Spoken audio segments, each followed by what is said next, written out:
Hello, everybody. This is my first official episode of my podcast. I actually recorded this already.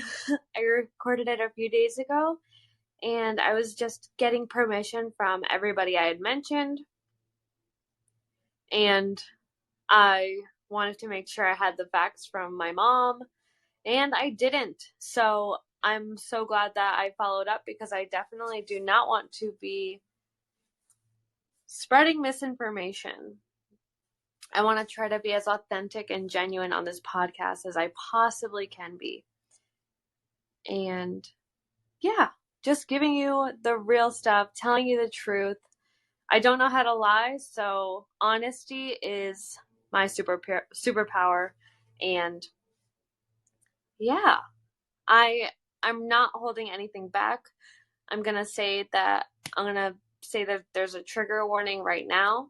This episode is all about my life, even before I was conceived, how my parents met, and up until now. So, just a trigger warning, I will be briefly talking about physical abuse in case that makes anybody feel uncomfortable. I want to make sure that you know what you're getting yourself into when you're listening to this. Not that it's a laughing matter. The first time I recorded this was an hour and a half, so I have a feeling it's going to be about that same time.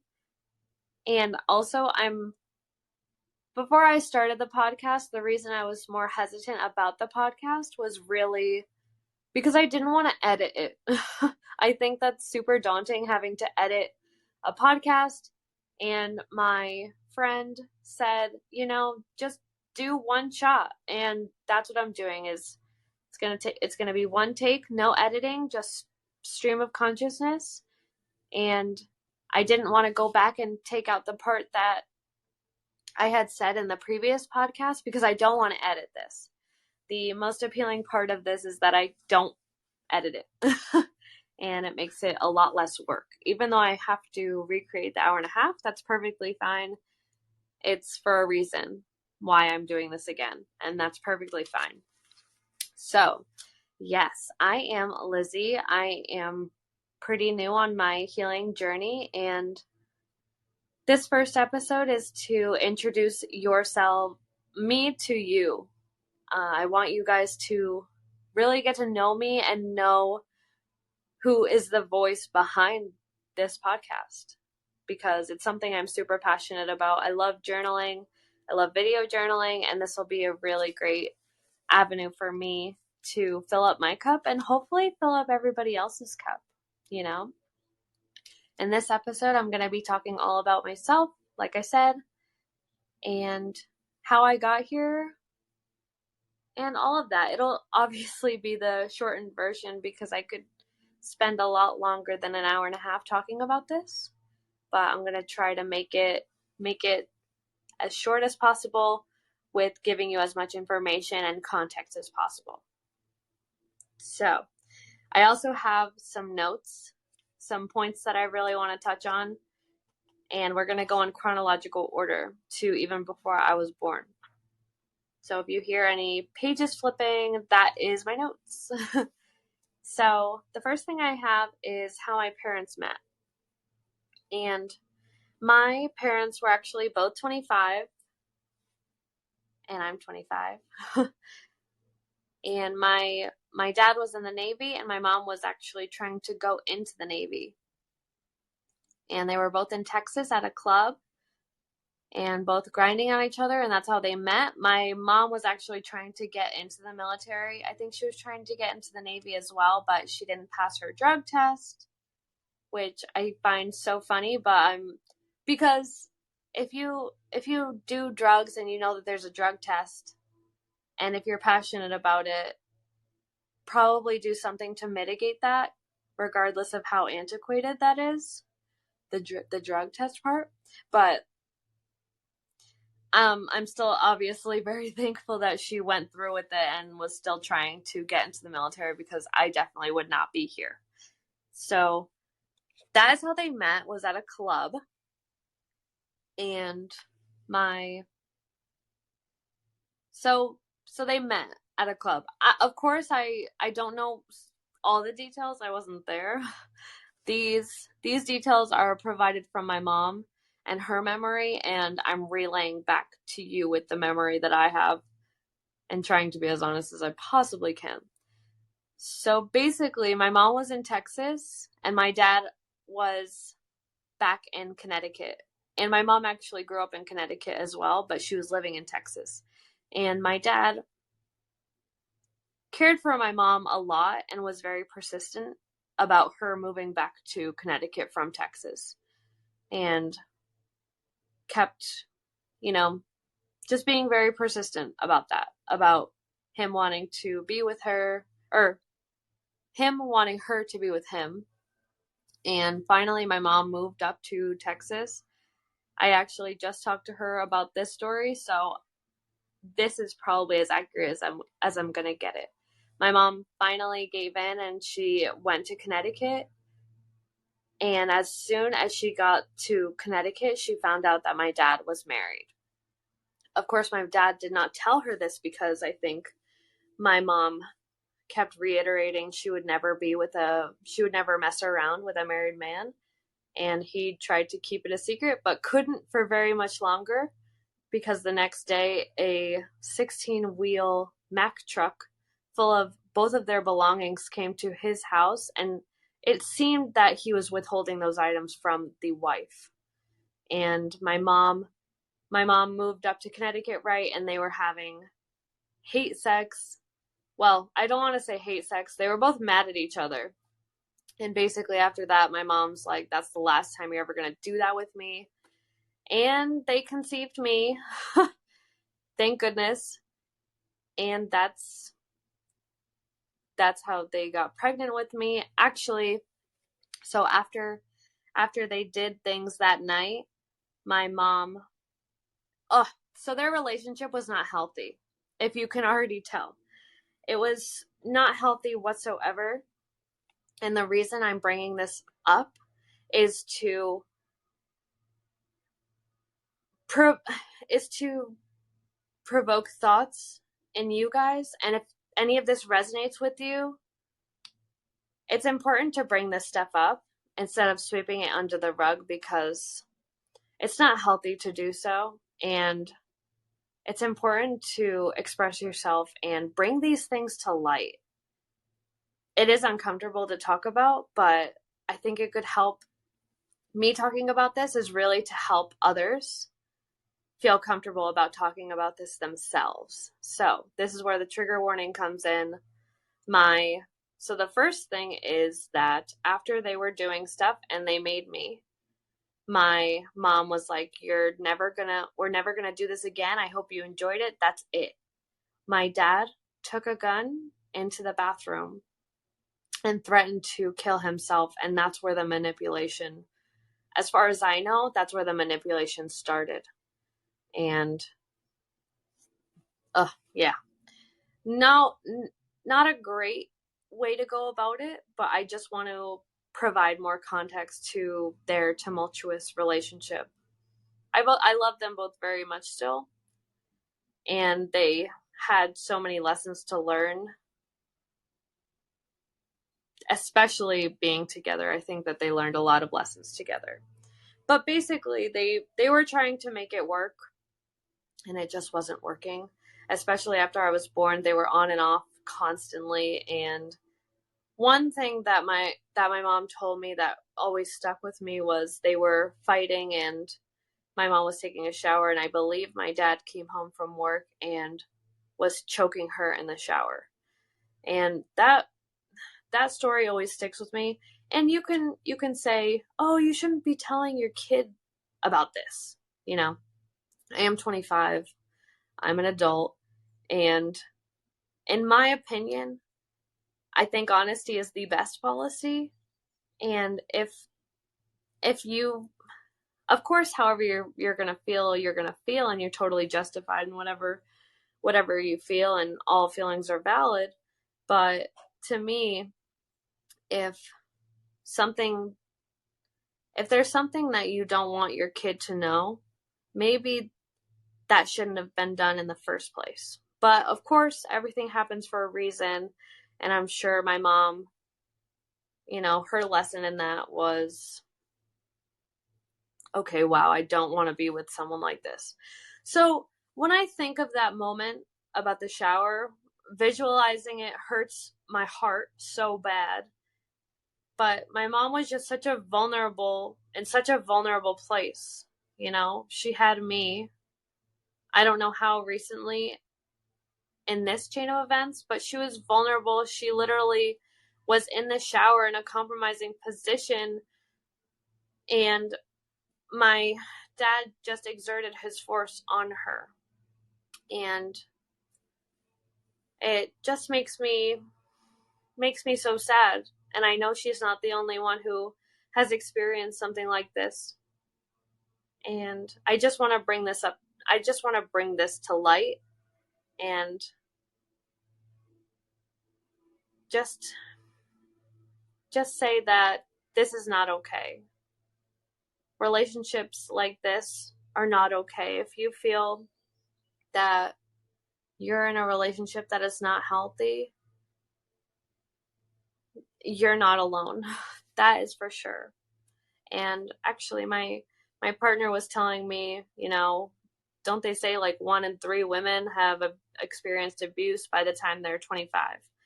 And I was thinking to myself, are you kidding me? 100%,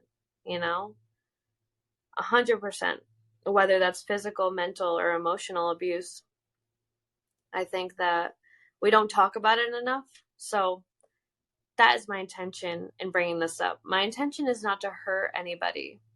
So when I originally recorded this episode, I actually wasn't sure if I should even bring those things up. I have a couple of coaches, and one coach asked me if it was harmful or hurtful, and another asked me to do a guided meditation so I can drop into my heart and see what my heart tells me. Because when you're in between 2 decisions, that's your brain telling you. That's your brain coming and seeing different sides of you, right? So even though I love my dad, right, and I want the best for him, I'm not willing to compromise leaving that out, because I think it could help a lot more people. So that was a huge reason why I was so torn on posting this episode, because I wasn't sure if I wanted to say that stuff and include that stuff, because it is controversial and could stir up some family stuff, but I realized that I'm not here to please my family anymore. I'm here to serve myself as well as the rest of humanity. So not to put myself, I'm not on a pedestal whatsoever, but my goal is to help others, and I think including that would be very helpful. So that is the context between that. And basically that is where the manipulation started. I'm gonna jump back to when my dad was in the bathroom, took a gun, and was threatening to kill himself. All right. So that's when the abuse was starting. Hardcore manipulation was starting. And of course, that night I was conceived. And it's actually super crazy. I will get into what I think about that, but I genuinely think that I chose my parents. But we'll get back into that. I don't want to go on too many tangents.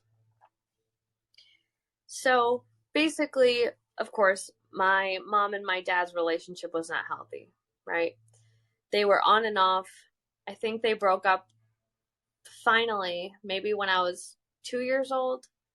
I think they were trying to make it work. My mom, I love you so much, Mom, but she had fairly low self-worth and didn't realize what she deserved. And I think that after being with my dad, I think she was able to better grasp what she deserved. But big learning lessons. So basically there was a custody battle after they broke up. there was a lot of resentment and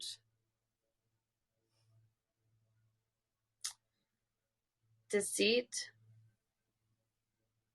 and just a lot of negative things and transpiring between them. And it was super vindictive. That's the word I was looking for, was vindictive.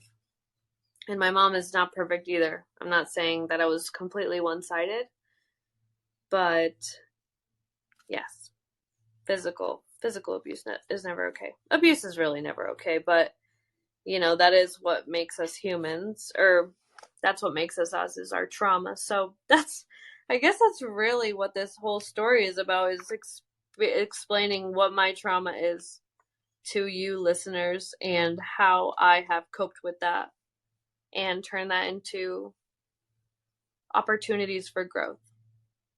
So there was a nasty custody battle. My mom basically represented herself. She was her own lawyer. She's not a lawyer, but my mom was advocating for me to live with her full time, and I think parts of her were like, ugh, I don't know if I want her to live with her dad at all. I mean, I can't blame her whatsoever, but I'm so glad that she didn't keep me from my dad. But basically, one day after daycare, my mom's the people at daycare noticed that there was a mark on my bum, and it looked like a handprint on my butt. And basically, my dad was saying, oh, I was being really cranky or whatever, and he, spanked me because I wasn't behaving in a way that he wanted. So I think that's really the determinant. I'm not going to say that for sure because I'm not totally sure, but I believe that's what helped the judge make his decision for me to live with my mom full time and me to live with my dad part time. So I live with my mom pretty much all the time, except for every other weekend I would go to my dad's house. And my dad lived in Cape Cod in Massachusetts, and I lived in Connecticut. So it was about 2.5 hour drive one way. I was also an only child, if you can't tell. So I was so lonely, but we'll get into that later. But basically, I would spend every other weekend with my dad, and I would spend the summers with my dad. And I do have to commend him. He would drive me, he would pick me up Friday after school, drive 2.5 hours that way, 2.5 hours back, and then Sunday he would drop me off. So he did drive 10 hours every other weekend, which is impressive. And we did make a lot of good memories on those drives. Of course, also the not so amazing things that I was talking about earlier, I wasn't told that until fairly recently. I didn't find out about this in the order that I'm going. So I was an adult when I was told those things. And basically,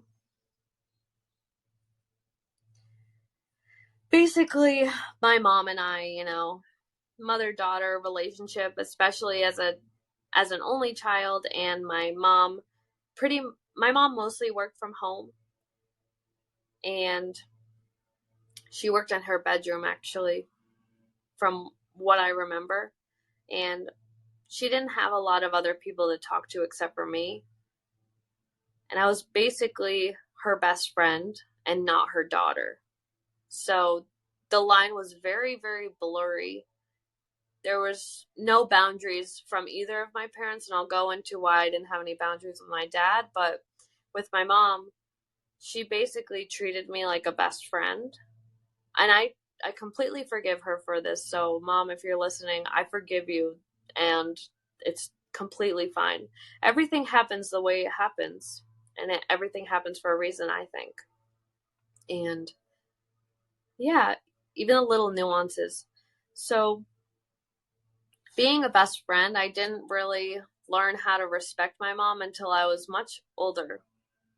Honestly, until very recently, I wasn't able to respect my mom because she didn't really show me how to respect my mom, and I don't think anybody really did.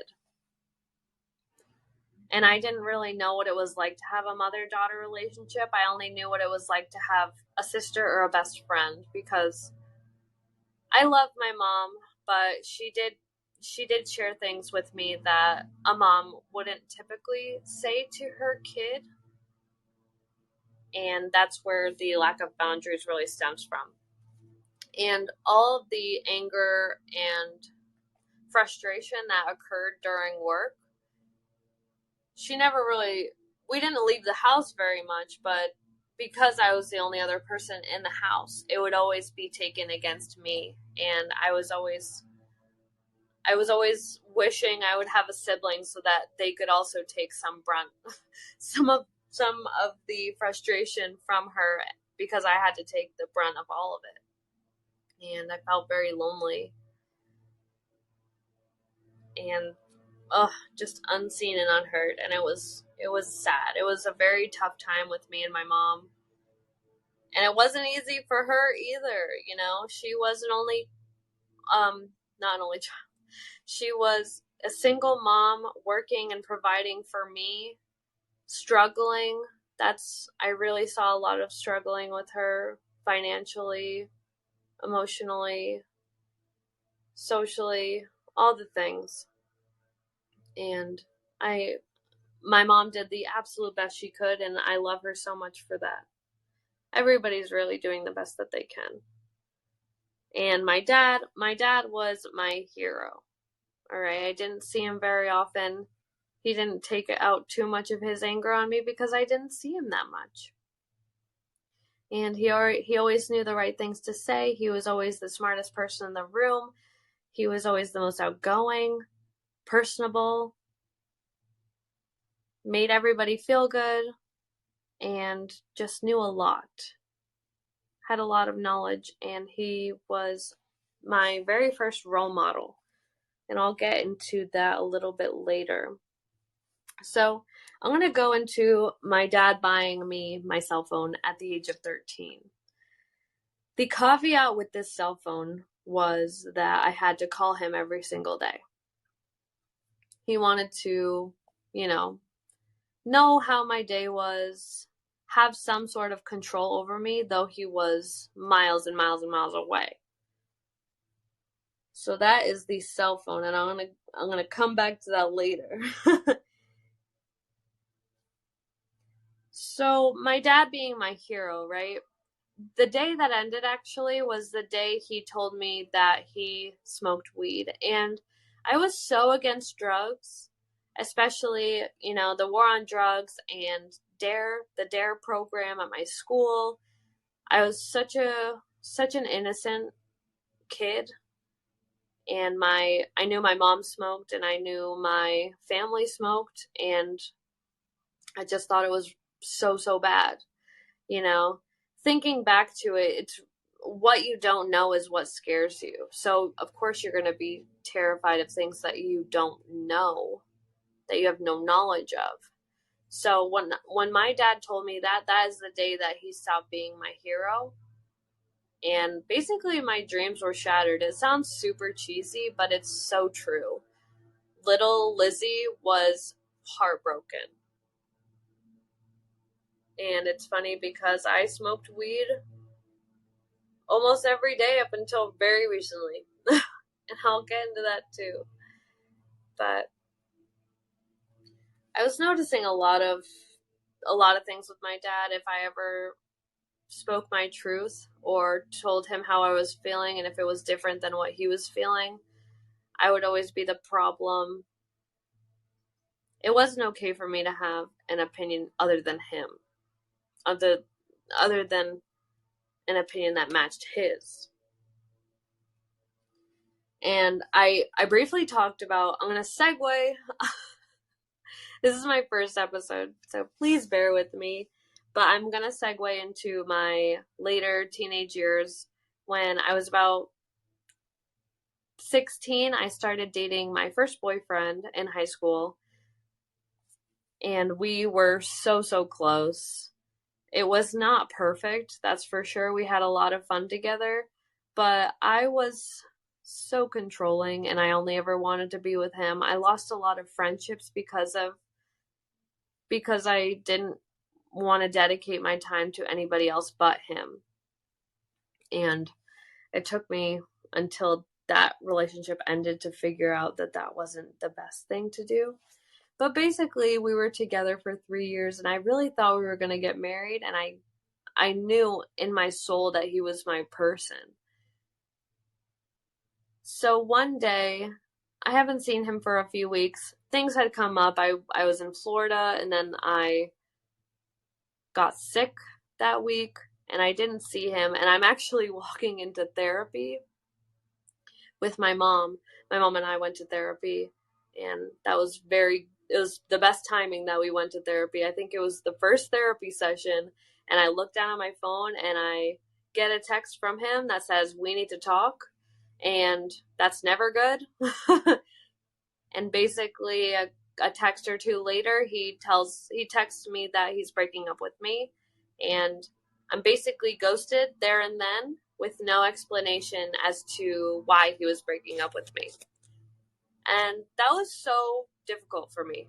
that was I that again, I did not have any friends. I abandoned them because I was so devoted to him. And I didn't see a world outside of him. I lost myself when I was with him. So when he broke up with me, I was so lost. That was my rock bottom.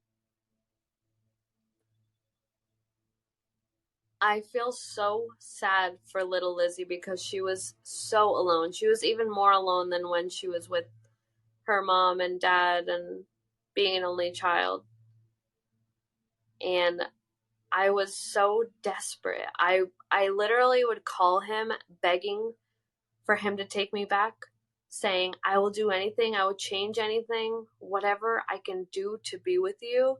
And he wasn't having it. And looking back, I'm so thankful that that happened. It was the worst thing that probably ever happened to me when it was happening to me. But looking back, I'm so thankful that he did that because I would have never been able to break up with him. And my life would look so different right now. So that was wild. And my dad also did not like him. So that was another thing. But yeah, I'm going to move on to my next relationship. Who actually, he was a square like me, never did any drugs or drank. We weren't actually, we were exclusive, but we didn't have any titles or anything. But basically, he was a square like me, and I had a roommate who was pressuring me to start smoking. And I didn't want to because I was terrified because I didn't know what it was about. And then here comes this square that I'm starting to see who is saying, "Oh, I'll try that." And that is basically when I was introduced to my first plant medicine weed at the age of 20. And basically, up until, well, from age 20 to a month or so ago, I was smoking every single day. And it's wild that I was smoking every single day for that long. I convinced myself that I needed it for sleep. But we'll definitely get more into that later.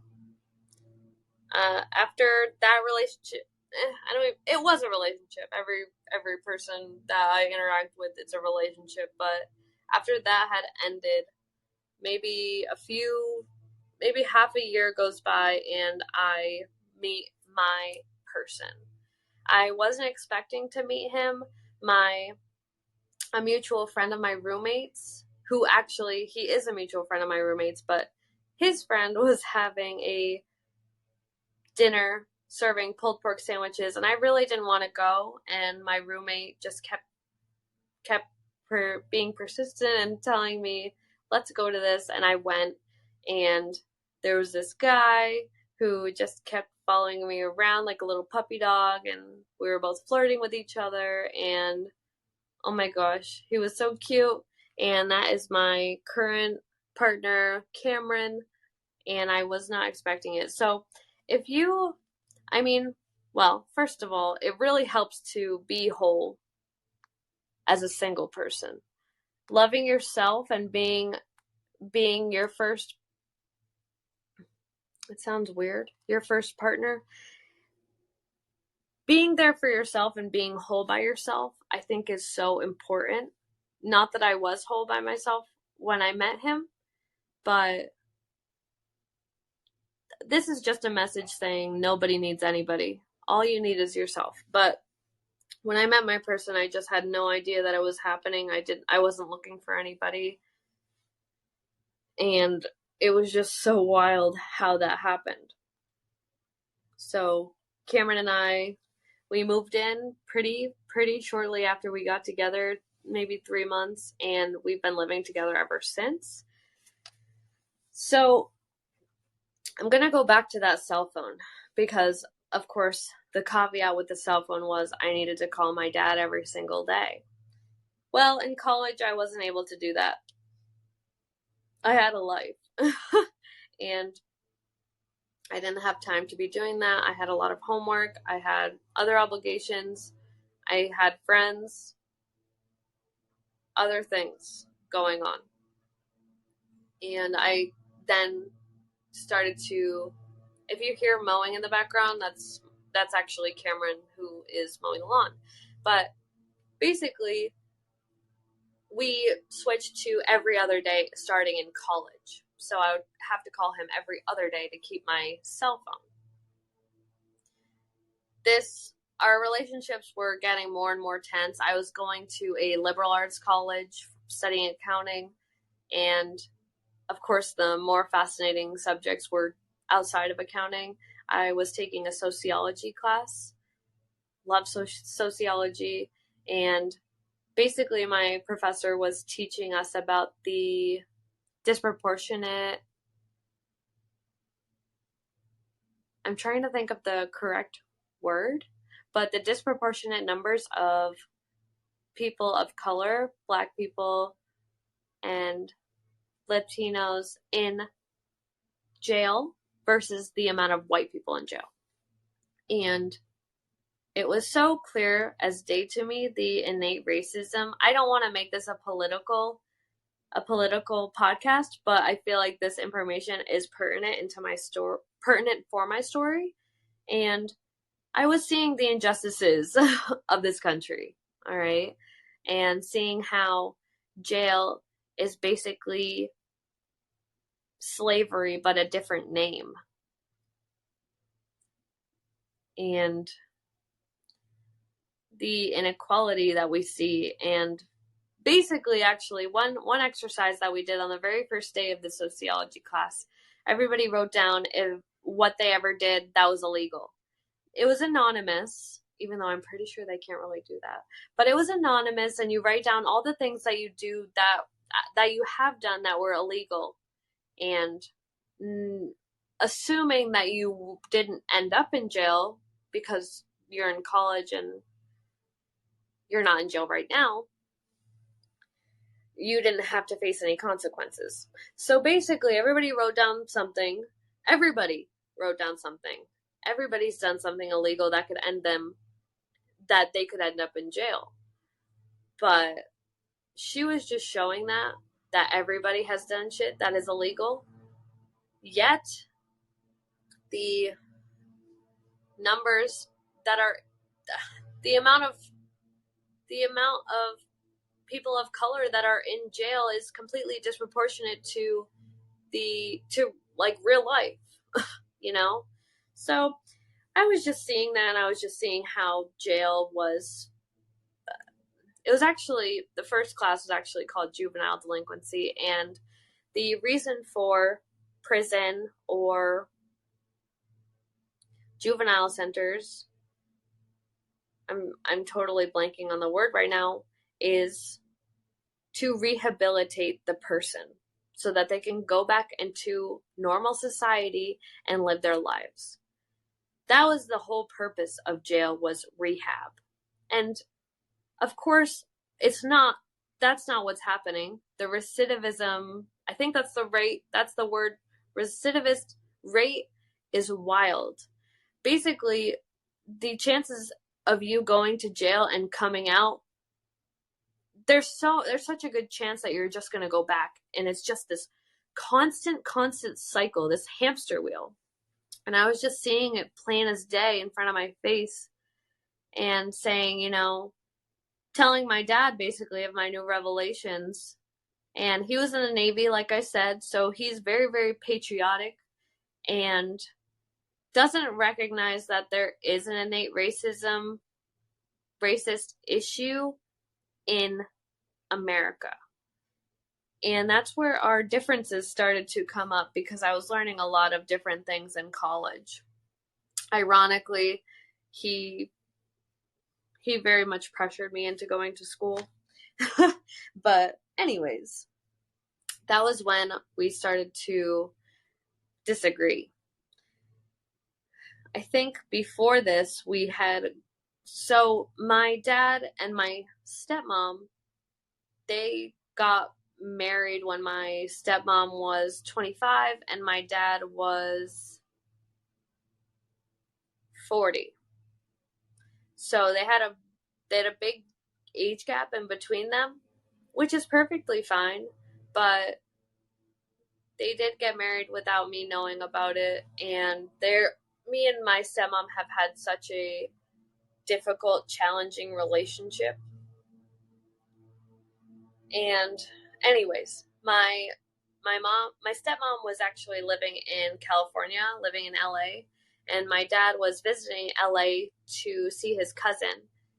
And they met, and my dad obviously flew back to Massachusetts, and they took a year where my stepmom was still living in LA. They were just dating long distance, and then they got married, and she moved over to Massachusetts.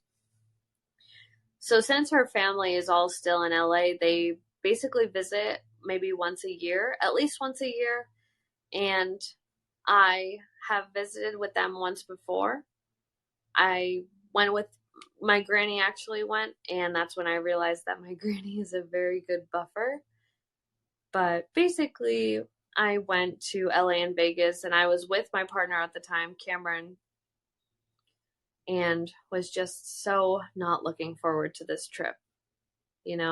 My person is back at home on the other side of the country, while I'm going with my dad and my stepmom and my sister. I had a baby sister who we all went to LA and Vegas, and it was just the worst, most miserable week of my life. This is totally first world problems, and I totally acknowledge that. But I was basically sleeping in the living room while everybody had their own individual spaces. And I was sleeping in the living room, and this was when I was smoking every day because I thought I needed it to sleep. And at this point, I definitely did need it to sleep. And this is the first time in years that I hadn't been able to smoke, because I didn't want my dad to know. Even though my dad smoked, I wanted my dad to think I was this perfect angel princess. All right. So I didn't tell him. And when we would go to sleep, first of all, the time change. Second of all, we would go to bed at, say, 2 in the morning. Or maybe we'd head to bed for midnight, but I wouldn't be able to sleep until very late.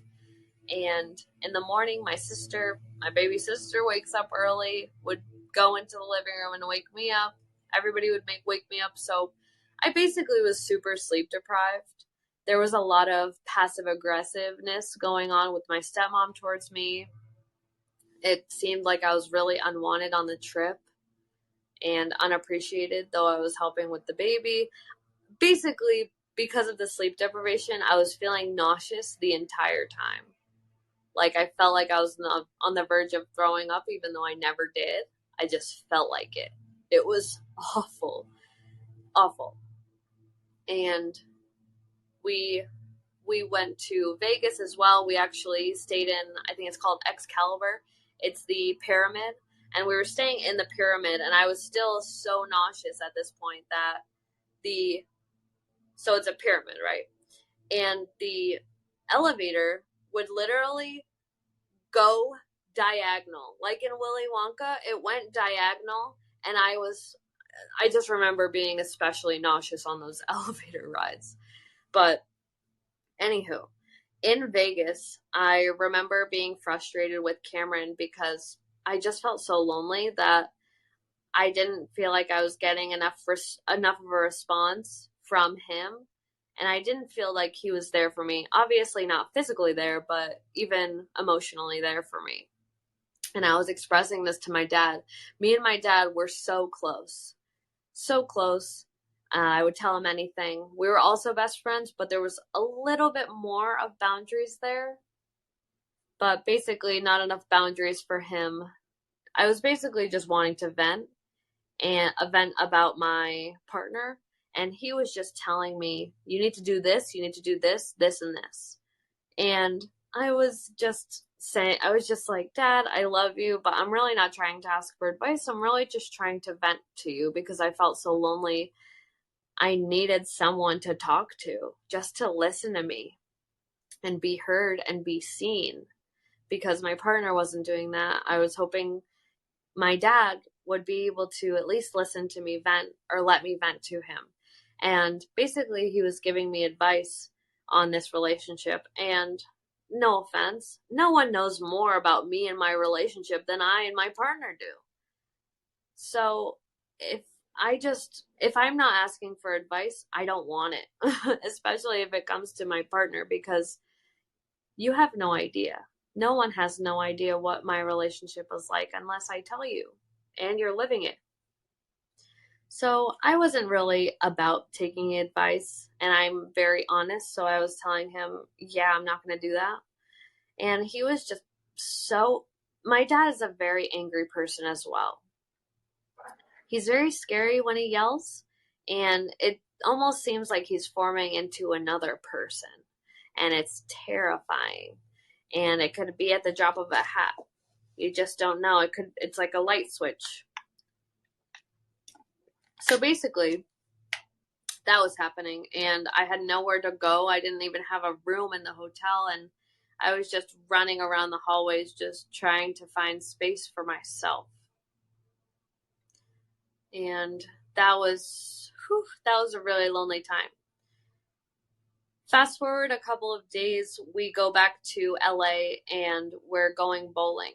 And my stepmom is so passive aggressive towards me. Just, I don't even know for what. I don't really know why. Just taking her frustrations out on me. I'm a very easy target because I'm a people pleaser. So I just was feeling that a lot, and I almost every interaction I feel that. And we are going bowling the last night there.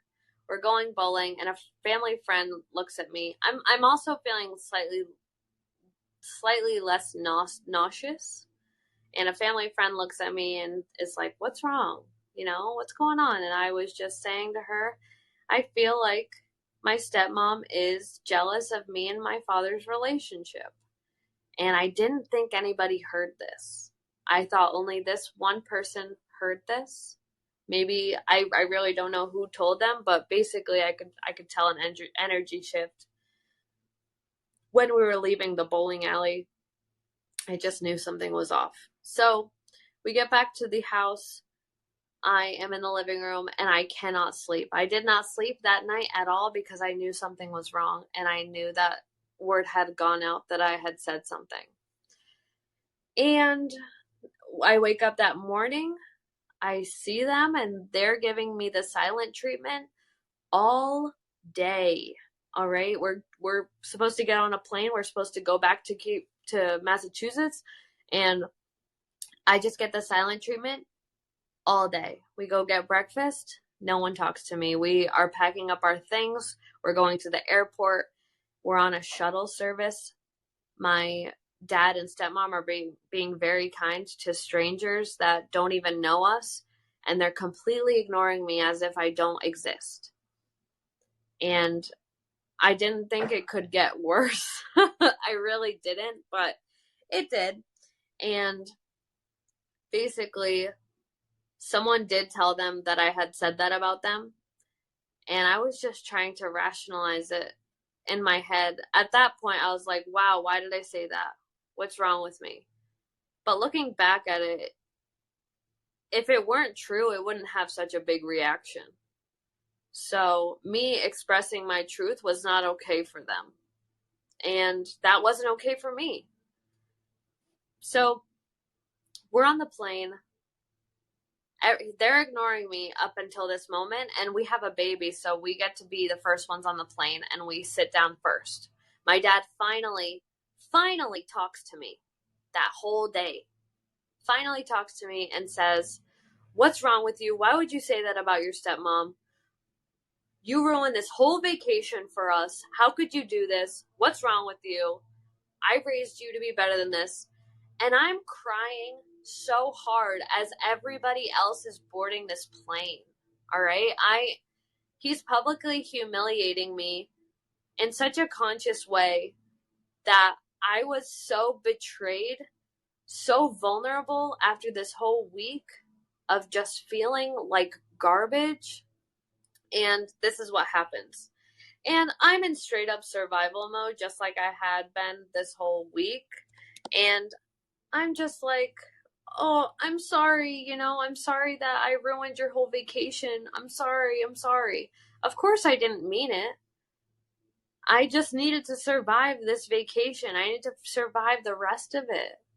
So we finally land in Massachusetts.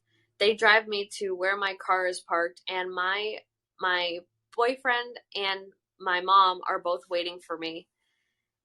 And of course, after the airplane thing, everything was normal seemingly.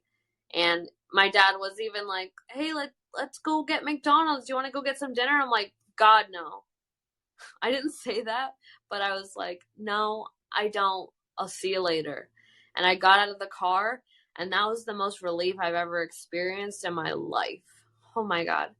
Being with my mom and my partner, I was so fortunate, so glad that they were there for me. I really don't know what I would do if they weren't there for me. And I was just doing a lot of reflecting after I got back. So going back to the cell phone thing, I had fallen off routine. Even thinking about my dad made me very anxious. And this cell phone, I still had to call him every other day, and I was falling out of routine, so I didn't have the urge to call him, nor did I want to. So with the anxiety, I literally had never had anxiety before that trip until after that trip. And I just had anxiety. I literally developed it in that week with them. And it was literally that awful. And basically, so maybe a couple weeks before this, TMI, but I had a UTI. And I know what UTIs feel like. And I keep having. So basically, after the vacation, I felt like I had a UTI. I kept having to pee. I couldn't. And when I would go pee, it would be barely anything. And it would hurt when I peed and all of that stuff. So I knew it was a UTI. And I went to my college's medical, their doctor. And they tested my pee and they said, "You don't have a UTI." And they asked me, "Do you know if it could be anything else? Have you been feeling very stressed?" And I was like, "God, yeah." I just came back from this god-awful vacation. So that nurse asking me that question really opened my eyes to the holistic approach of medicine and treating our bodies. Like, for example, if you have a it might not be applicable to every illness, but if you have an illness or anything, or maybe a rash or some sort of something, the thought behind that is it has to do with something mentally that's going on. So basically, my anxiety was making me think I had a UTI because I just kept having to pee. And it's just wild. So me thinking about my dad, let alone calling him and talking to him, gave me so much anxiety. And basically, my cell phone, along with our different perspectives of jail and Black Lives Matter and all that stuff, my phone, if you've ever seen Harry Potter, it was a Horcrux. It was something that made me feel really on edge when I was even near my phone. And basically one day I left my phone at home. I didn't want to have anything to do with my phone because I had a really heated conversation about these said things, about our different perspectives on that. And I left my phone at home, and it felt very good to be away from my phone. I usually never sleep without my phone, and that night I slept with the phone in the other room. And basically at like 6:37 in the morning, I just hear my phone ringing and ringing and ringing. And I'm just looking at Cameron like, what is going on? And I go look at my phone, and I basically get like a ton of missed calls and text from my dad and my stepmom saying, call us right now, or we're going to call the cops. And we're going to call the cops to get them to check on you because we're worried about you. Another manipulation tactic to get me to call them out of fear, so they can control me some more via the cell phone. And I was so over it. I texted them, I'm fine. Do not call the cops. That was the last text I had sent them with that phone. I was so over it. Even though I was a broke college student and couldn't afford a phone, I went and got my own phone anyway, and I went to the post office, put that phone in a little box, shipped it right to them, and was like, that's it. I got a brand new phone number. They didn't know my address. They didn't know how to contact me. I did not talk to them for a year after that, because I just realized how toxic it was and how miserable my life was when they were in it. So that was basically the first hiatus I had without them.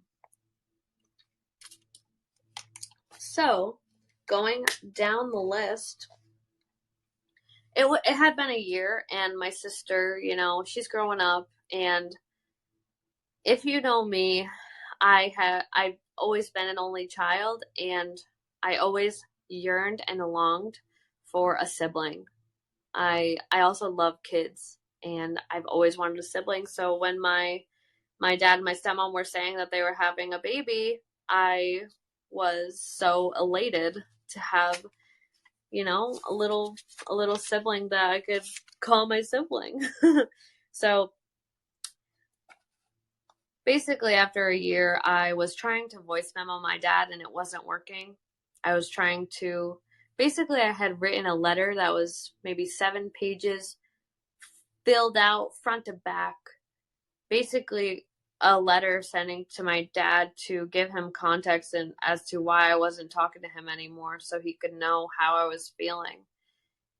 Basically what he took from that letter was that it was disrespectful, that me expressing my feelings and my truth was disrespectful to him. So I knew that hadn't worked. And my partner said, maybe you could send him a voice memo so he can hear the intonation and genuineness in your voice. And I was like, okay.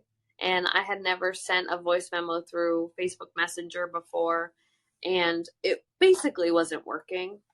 And my dad was just like, come on, Liz, just call me. Just call me. And we got on the phone, and my dad was yelling at me for a while, and I was just like, I'm gonna hang up with you if you don't stop yelling at me. And he eventually stopped yelling at me. Mind you, before this conversation, I felt like half of me was missing because I didn't have my dad in my life. I felt like a huge part of me was missing. And I was really missing specifically my sister and my granny and my dog. I was really, really missing them. And I felt like I was missing out a lot. And I did call my dad, and after he yelled at me, he finally started to calm down. And basically I was like, I want to see you like tomorrow. Like, can I come up and drive up to Cape Cod to see you? I was also driving every other weekend after I got my license from 17 to about 22 or 23. I was driving up there every other weekend. So I was doing a lot of driving myself. But I did go up there. We made amends. Even then, my dad was like, do you regret, taking that year from hanging out with me? Or I don't get why you didn't talk to me for a year. And I was saying, I needed that time. And he still doesn't understand. Maybe he does understand, but he's not trying to give it any validity, any truth into what I was saying. It just seems like a lot of my truth was being denied, which is unfortunate. But I did give in. He didn't understand me at all, and that was rough. But anyways, COVID hit, and me and Cameron actually were fortunate enough to buy a house. We bought a house in Connecticut, and so blessed. It was perfect timing. It was March. Literally, we closed on the house March 28th, and it was it's right after COVID, and we found the house before COVID. So it was really good timing. And I bought the house in March. I hadn't seen my dad because I was so paranoid during COVID.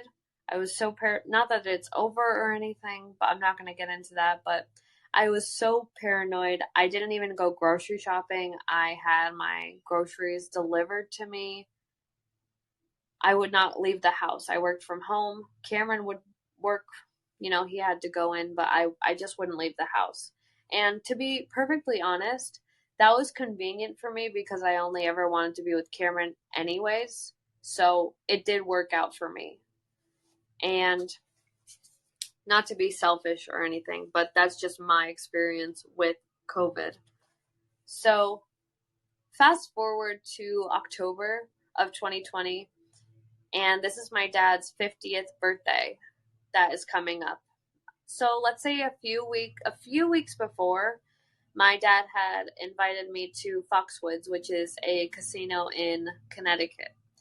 And he said, it's my 50th. We're going to go to Foxwoods and we're going to go go-karting and all this stuff. And I originally complied and said, it is your 50th birthday. I want to be there and I want to support you. However, me with my paranoia and my fear, I didn't even leave the house to go grocery shopping. So I really didn't want to do that. I talked to him a week later and he says, Liz, if you don't feel comfortable going to the casino, you don't have to. But I am going to go. I'm going to come to your house on the way because he hadn't come to see my house yet. He hadn't seen my house. And he said, no matter what, I'm just going to come at the end before we go back home to see your house. And I said, okay, thank you so much for understanding. I really don't feel comfortable going to Foxwoods. Thank you for understanding. I even was getting emotional because I felt guilty that I couldn't be with my dad on his 50th birthday because I know that's what he wanted. And I hadn't seen him for so long because of COVID and everything. So that week comes. I talked to him. So basically they're there for the weekend. They are leaving Monday and they're going to visit my house on Monday on their way back home. And I call him the day before. That's his birthday, his actual day. And he knows I'm not coming to Foxwoods. And he says, hey, of course I'm wishing him a happy birthday. And he says, yeah, no worries. I'm coming to Foxwoods. I'm just going to visit you on the way up tomorrow. like we had originally planned. And I was like, okay, perfect. I had bought him, $100 gift that I couldn't afford. We had cleaned the house all weekend because they're so particular and so judgmental. And I didn't want to give them anything to criticize or question or whatever. And I took the day off on Monday. I took Monday off so I could be with them, and Cameron took a half day off so he could be with them. Monday comes. I am not hearing anything from my dad, my stepmom, or my granny. My granny also went with them. And I'm calling everybody and I'm like, where are you? Are you guys coming? We kind of cleaned the whole house for you all weekend in preparation for you seeing this house. Mind you, more context, my dad was always telling me it's important to build up your credit history so that you're able to buy a house. And, buying a house is the most important thing. And it is the American dream, right? To have a house and a white picket fence and work a 9 to 5, all that garbage, right? So I had this huge accomplishment, this house that I really wanted to show my dad. Also, nothing I ever did was good enough. And I wanted to make my dad proud of me, because I always yearned for that validation from my dad that I never really got, to be honest. And I was really hoping I would be able to get some from my house. And because it was something I was super proud of as well. We were both super proud, me and Cameron. And that day comes, I'm not hearing from any of them. Hours later, my granny texts me and says, we're heading to the Cape. Your dad has a headache or a migraine. And, that's fine. I completely understand. Years ago, he had gotten to an accident where it was kind of like a Final Destination movie. He was driving on the highway, and this truck had a big piece of metal flew off of this truck, went through the windshield, hit my dad in the head, like in the temple. Luckily, he's still alive, and glass shattered everywhere. Glass shattered on my baby sister too. And it was a really dangerous situation. And long story short, my dad has migraines from this tragic accident. So he has a migraine from this accident, and my granny is texting me about it.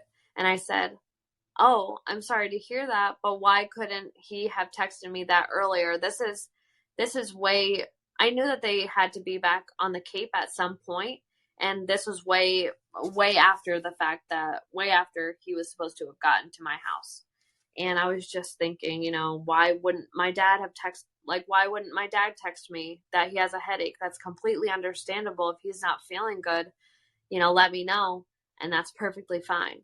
But this was hours later, hours after the fact, hours after I thought he was going to be here. And I was trying to call my dad throughout that whole week. I called him 3 times, and I did not hear from him at all. No text, nothing. And so that was Monday. Fast forward to Saturday, and I'm getting a call at 7:30 in the morning from my dad, and he's just yelling at me. He's just saying, why would you give me such a hard time about me having a migraine? I got into that bad accident. Why didn't you come to Foxwoods? Why didn't you come? I was expecting you to come. It was my 50th birthday. Why weren't you there for me? All this stuff, all right? And I was just like, wow, this is really coming out of nowhere. I told you that I wasn't going to Foxwoods because I didn't feel comfortable, and I was planning on you to come to my house, basically just trying to deflect the situation, trying to deflect the blame because he can't take responsibility, which is fine. I completely get it. It is what it is. But I was just having a really hard time understanding.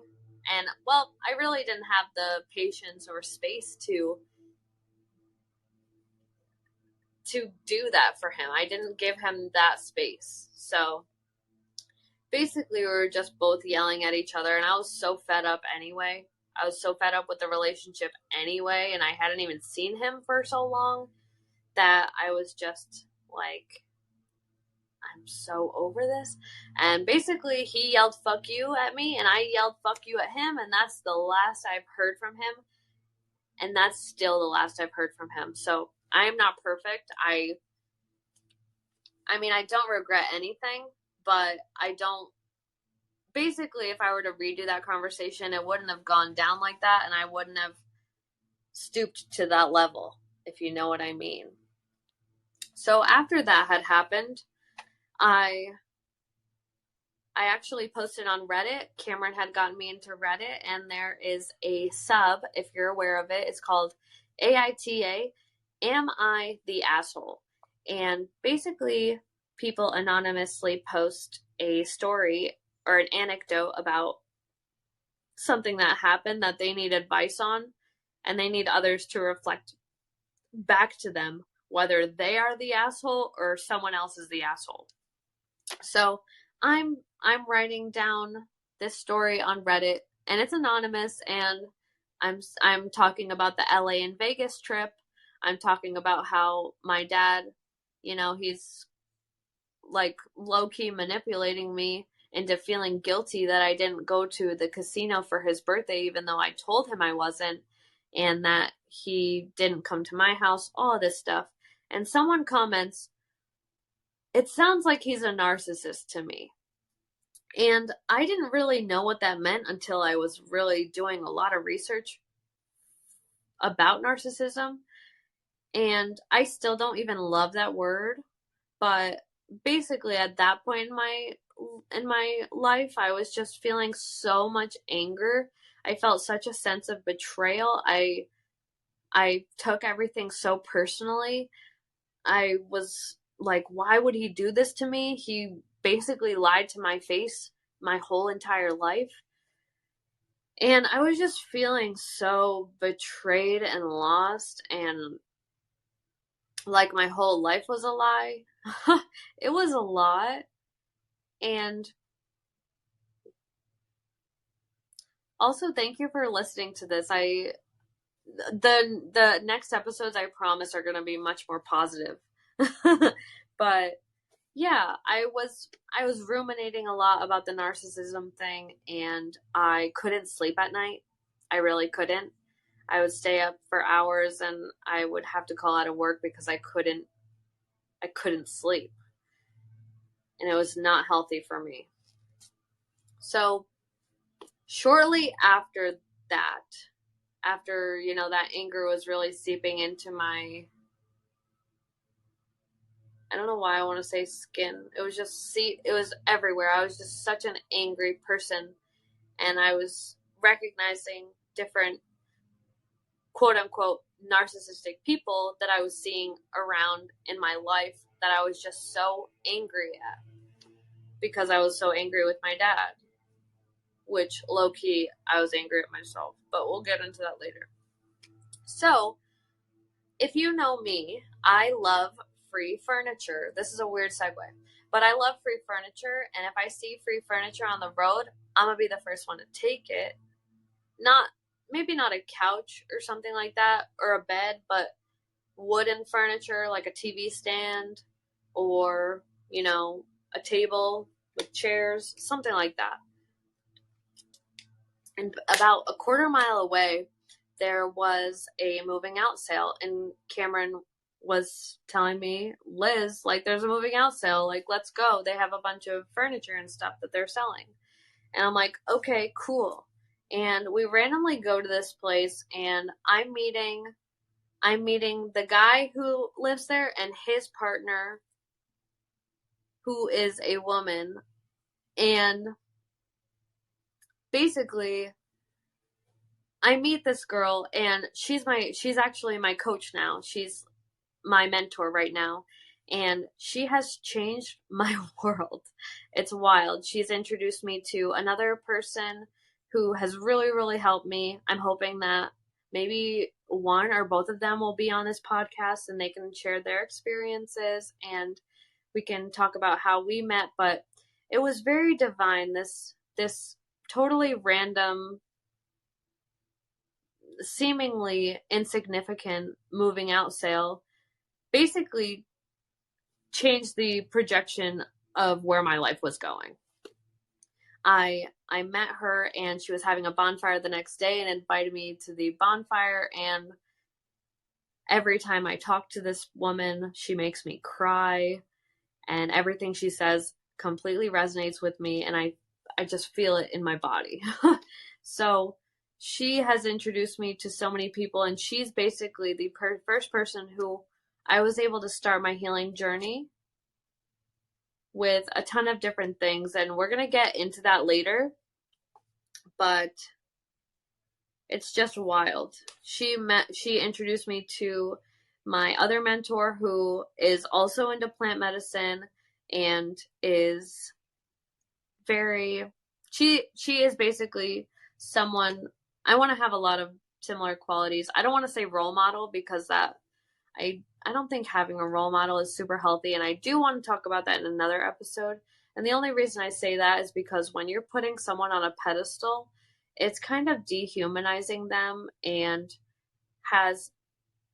gives that we have expectations for these people to be living in the way that we want to. And that's not necessarily healthy. I think we should all, not should, but if you're willing to be your own role model, I think that that's the best way to go about it. She introduced me to Meg, who hosts the IGTV show Love Looks Good on You, and I manifested being on that show, and she's amazing. She's my other coach / mentor, and she introduced me to Clubhouse, which is a great platform. If anybody's interested on Clubhouse, let me know and I'll send you an invite. My Instagram handle, I'll also say this at the end, but my Instagram handle is healingismybiz, B-I-Z, and I'll send you an invite to Clubhouse. But it's basically a place where people you don't see anybody's faces, but like-minded people host different rooms, and basically you can talk to people from all over the world about anything. It's absolutely incredible. The person who was having the moving out sale actually introduced me to the book How to Do the Work by Dr. Nicole LePera, and that book also changed my life. I highly recommend it. She also introduced me to the book called Nonviolent Communication, and it's a way of communicating with others nonviolently, and to me it's crucial for everybody to be learning that book. It's a really effective way to communicate with everybody, no matter what it is, professionally and personally. The person who was having the moving out sale introduced me to another person who invited me to this event called Sacred Nectar, or it's not an event, it's a place in New Hampshire called Sacred Nectar Sanctuary, and it's basically a lovely community that has totally opened my eyes and, introduced me to a completely new way of living that I just never saw before. So on meeting this person at this moving out sale, basically she has showed me what my purpose is and why I'm on this journey, and she showed me a lot about spirituality. And I'm not a religious person, never was. When I was in high school, I always considered myself agnostic. Like, I didn't know what I believed in, but I've always said everything happens for a reason. So those were kind of two conflicting ideologies, and I'll definitely get into what I believe in later if anybody's interested. But basically, that was my story in a nutshell, and I want to touch on some of the points that I was saying, because everything that I've gone through every challenge is an opportunity for growth, right? So every challenge that I've faced basically has given me a purpose for what I am meant to be doing in this lifetime. So I'm going to go down my list. I have a little list of what my purposes are. And the first is to help others and give them the tools I wish I had. And the reason I feel this way is because I really didn't get a lot of help, especially working in my my second accounting career. I was starting in a department where there was just the two of us, and my boss, I there's literally no ill will. I don't harbor any negative feelings. I'm so thankful that this happened, but it was a brand new department, and I was the second one of two. So I was so lost, and I really didn't get any help whatsoever. I didn't get a lot of help, and I was feeling so lonely. I had a little cubicle that was really cut off from everybody else, from civilization in there. And basically that's the reason why I want to help others, is because I didn't have any help. So that is what I'm doing. If you feel compelled to write down all the tragic things that have happened to you, they're most likely a reason, or yeah, they're most likely a reason why you are the way you are, and maybe shows you what you do because of that, if that makes sense. So because I was needing help in my workplace and I didn't have any, that is why I want to help others, and I want to give everybody the tools I wish that I had. So my second purpose is to make others realize they're not alone. And I was an only child growing up and incredibly lonely for most of my life. And one of my purposes is to make sure that everybody knows that they're not alone. Life is challenging, and I'm not going to say that it's easy. It's not. Life is beautiful, but you can't have the highs without the lows. You can't have the light without the dark. And you need that opposition. And I am here to tell you, you are not alone. And if you feel like you're alone, please, please, please message me. I love connecting. I love meeting new friends. And if you do feel that you are willing to reach out to me, please do. Please message me on my Instagram. Healing is my biz. B-I-Z. My third purpose is to share the plant medicine and other modalities to help others on their healing journey. And the reason I want to share this plant medicine is because I was introduced to this plant medicine that has helped me so much on this healing journey. And we're going to go more into that. I'm hoping that my plant medicine woman / mentor will be on the show and will teach us a little bit about plant medicine. But basically, like I said, when I developed anxiety on that trip to LA and Vegas,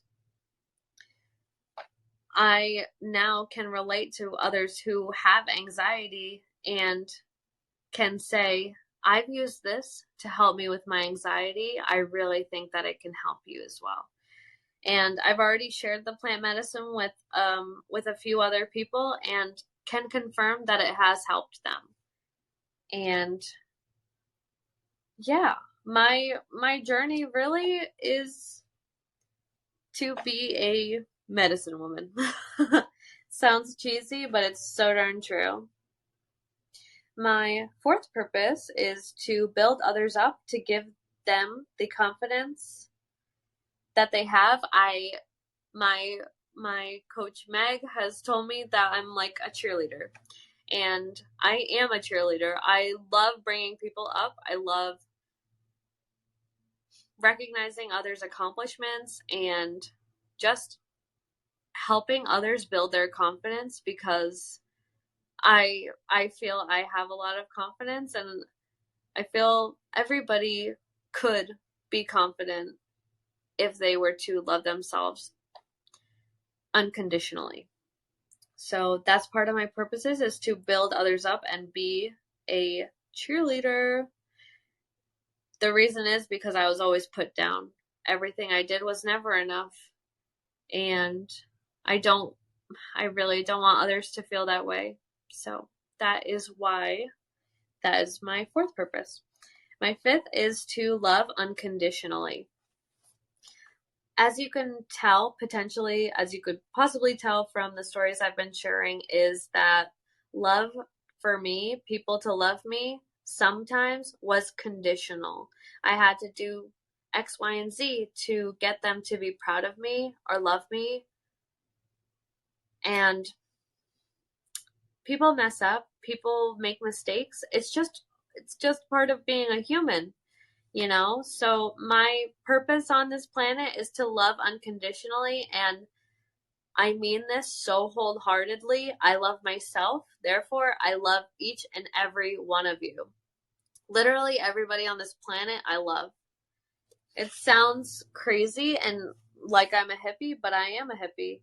And to me, the definition of hippie is what's my definition? To love others unconditionally. And yeah, that is my definition. So boom. My next purpose is to nurture those around me. And part of my healing journey is reparenting. I learned that in the How to Do the Workbook. And reparenting is so important. It's basically healing your inner child. Everybody has an inner child. And healing that inner child is so important. It's basically being the parent you deserve to yourself. So when I say nurture those around me, I'm basically trying to be a support system for those who need it. Even those who don't need it, I just have a lot of love to give and want to be there for as many people as I possibly can, which is another reason why I'm doing this podcast. So it's another modality, another way for me to connect with all of you lovely people. My last purpose on here, it's not my last, but it's the last one I wrote down, is to help others connect to their intuition. And I've always felt I was very intuitive. Cameron will always say, we were driving one night and I swear the light was green and I was just driving right through the light, and as soon as I went over the line it turned green, but it was red. It was actually red. And I just saw the light being green. I don't think it was a trick of the eye, but that's just one example of how I feel intuitive. And basically, in this society, in this patriarchal society, where we're told to go, go, go, go, go, don't pause and rest, you got to keep going, you got to do, and we don't really take a moment to live in the present and literally smell the flowers. We're always worried about the future, or we're always worried about the past. And being present and following your heart and your intuition is going to give you all of the answers that you'll ever need. And to me, your intuition is in your heart space, where a lot of the times we're in our head space. Like I said before, I was talking about me having conflicting ideas about posting this podcast about my father and certain things that he did that just weren't okay. And I was in my headspace. And when my mentor had recommended my two mentors actually recommended me to get into my heart space, that is when I found the answers that I needed. And yeah, just trusting myself. Because honestly, if I were to ask other people, what do you think? Should I be doing this with my podcast? Should I be doing that? It wouldn't be my podcast. Just if that makes sense. This needs to be authentically me, and all of these ideas need to be from me, because otherwise I'm not doing the podcast for myself, and I'm not doing the podcast for all of you lovely people. So I think that's basically it. I think I'm reaching the similar time to my first recorded one. And even saying this stuff out loud makes me feel so good. I'm doing a lot of healing just by saying it and getting out of me. So if you feel you need to talk to anybody, I am so, so here for you. I always respond to my messages on Instagram and I love connecting with people, those I have met and those I haven't met. So if you do feel any of this has resonated with you, if you can relate, if you need anybody to talk to, please message me on Instagram. Healing is my biz, B-I-Z, and I would definitely get back to you. I'm not sure what the next episode is going to look like. I'll have to figure out what makes the most sense. But I really, really hope that you enjoyed this. And thank you so much for listening to this and taking your time to listen to me. And if you're listening to this, you're totally meant to be listening to this. And I hope that. So this is really the first episode is really about me and introducing me, and so you can get to know me. And the next episodes are really going to be tools to help you on your journey that I felt have helped me on my journey. So next episodes are going to look a lot different from this and going to be a lot more positive.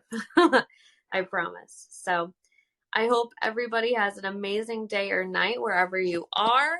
And thank you so, so much for listening. I love you all so much.